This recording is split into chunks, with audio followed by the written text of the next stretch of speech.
La Formule 1 n'organisera pas un événement conjoint comme cette année pour présenter toutes les livrées, les nouvelles voitures pour 2026. Je t'explique pourquoi et qu'est-ce qui est prévu à la place. L'information n'est pas officielle, mais ces deux médias sont très fiables, donc on peut les croire.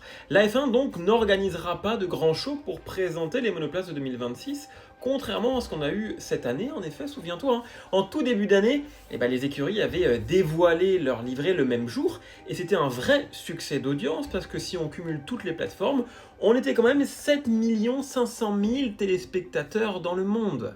La raison, tu vas la comprendre et elle est assez simple. C'est que la FOM, donc qui est détentrice des droits commerciaux de la Formule 1, malgré des échanges avec les partenaires et les écuries, n'a pas été plus emballée que ça à l'idée de recommencer. Et d'un côté, c'est logique. Souviens-toi, l'année dernière, l'événement célébrait les 75 ans de la création du championnat.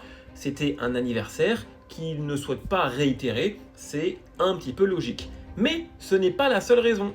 Alors comme tu le sais sans doute, en 2026, ça sera un synonyme d'un grand changement en Formule 1, nouvelle réglementation, et du coup c'est vrai que organiser un événement au milieu des essais hivernaux, c'est un petit peu plus compliqué, sachant que les essais seront plus nombreux et qu'il y aura une nouvelle équipe qui arrive en Formule 1. Donc c'est pour cette raison qu'ils se sont dit, c'est trop compliqué.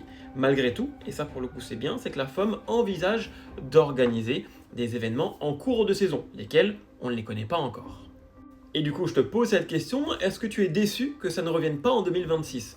Moi, j'avoue que j'avais bien aimé le principe. Alors oui, il y a des améliorations à faire, mais l'idée était intéressante, j'avais bien apprécié, excepté les sifflets contre Max Verstappen, mais on était à Londres, en territoire britannique. Mais sinon, je trouve que ça avait été plutôt sympa, et c'est vrai que j'aurais aimé que ça recommence. Après tout, c'est comme ça, mais bon, j'ai hâte d'avoir ton avis en commentaire.